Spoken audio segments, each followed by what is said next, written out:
بسم اللہ الرحمن الرحیم۔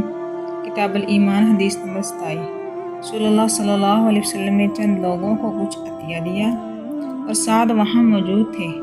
وہ کہتے ہیں کہ رسول اللہ صلی اللہ علیہ وسلم نے ان میں سے ایک شخص کو کچھ نہ دیا، حالانکہ وہ ان میں مجھے سب سے زیادہ پسند تھا۔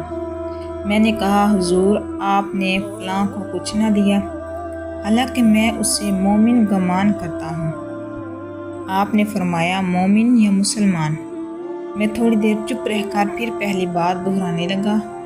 حضور صلی اللہ علیہ وسلم نے دوبارہ وہی جواب دیا۔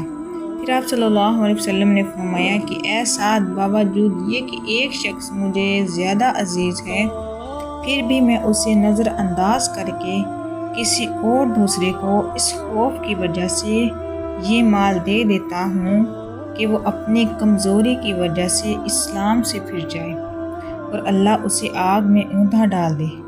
اس حدیث کو یونس، صالحہ، معمر اور زہری کے بھتیجے عبداللہ نے زہری سے روایت کیا ہے۔